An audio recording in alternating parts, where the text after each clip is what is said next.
పురాతన కాలంలో అయోధ్య నుండి కొన్ని కోసల దూరంలో సూర్యపురం అనే ఒక చిన్న గ్రామం ఉండేది. ఈ గ్రామం తన పచ్చదనం, శాంతమైన సరస్సు మరియు సూర్య భగవానుడి పట్ల అచంచలమైన భక్తి కోసం ప్రసిద్ధి చెందింది. ప్రతి సంవత్సరం మకర సంక్రాంతి పండుగను ఇక్కడ గొప్ప ఉత్సాహంతో మరియు భక్తితో జరుపుకునేవారు. ఈ కథ ఆ గ్రామంలో జరిగిన ఒక ప్రత్యేక సంక్రాంతి గురించినది. ఇది ఈరోజు కూడా ప్రజల హృదయాల్లో నిలిచిపోయింది.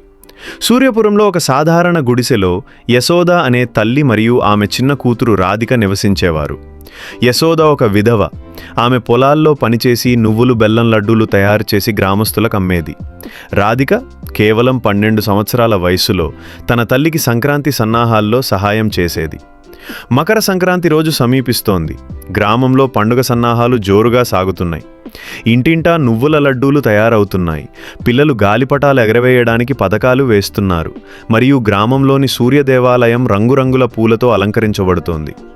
ఈసారి గ్రామ పెద్ద ఒక ప్రత్యేక కార్యక్రమాన్ని ప్రకటించాడు. సంక్రాంతి రోజున సూర్య దేవాలయంలో ఒక గొప్ప యజ్ఞం జరుగుతుంది మరియు గ్రామంలోని ప్రతి కుటుంబం సూర్య భగవానుడికి నువ్వులు మరియు బెల్లం ప్రసాదంగా సమర్పిస్తుంది. యశోదకు ఇదొక సవాలు, ఎందుకంటే ఈ సంవత్సరం పంట బాగా పండలేదు మరియు బెల్లం కొనడానికి ఆమె వద్ద తగినంత డబ్బు లేదు. అయినప్పటికీ రాధిక తన తల్లితో ఇలా అంది. అమ్మా, సూర్య భగవానుడు మన భక్తిని చూస్తాడు, డబ్బును కాదు.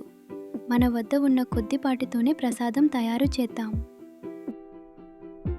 సంక్రాంతి ఉదయం సూర్యోదయానికి ముందే రాధిక మరియు యశోద స్నానం చేసి సూర్య దేవాలయం వైపు బయలుదేరారు. రాధిక తన చిన్న సంచిలో కొన్ని నువ్వులు మరియు కొద్దిగా బెల్లం తీసుకుంది. వాటిని ఎంతో కష్టపడి సేకరించారు. దేవాలయంలో గ్రామస్తులందరూ సమావేశమయ్యారు. సంపన్న కుటుంబాలు పెద్ద పెద్ద థాలీలలో నువ్వుల లడ్డూలు, పండ్లు మరియు స్వీలు సమర్పించాయి. యశోద మరియు రాధిక తమ చిన్న థాలీలో కొన్ని నువ్వులు మరియు బెల్లం ఉంచి సూర్య భగవానుడికి సమర్పించారు. రాధిక మనసులో ప్రార్థన చేసింది. ఓ సూర్య భగవానుడా, మా ఈ చిన్న ప్రసాదాన్ని స్వీకరించండి. మా భక్తిలో ఎలాంటి లోపం చూడకండి. యజ్ఞం ప్రారంభమైంది. పండితులు మంత్రోచ్చారణతో హవనంలో నువ్వులు మరియు నెయ్యి ఆహుతి ఇచ్చారు. అప్పుడు ఒక అద్భుతం జరిగింది.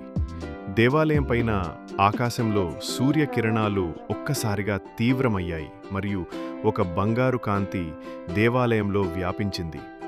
గ్రామస్తులు చూశారు. రాధిక యొక్క చిన్న థాలి నుండి ఒక సుగంధభరితమైన మరియు స్వర్ణమయమైన కాంతి బయటకు వస్తోంది. పండితులు ఇలా అన్నారు, ఇది సూర్య భగవానుడి ఆశీర్వాదం. ఆయన కృప సత్యమైన హృదయంతో భక్తి చేసేవారిపై ఉంటుంది.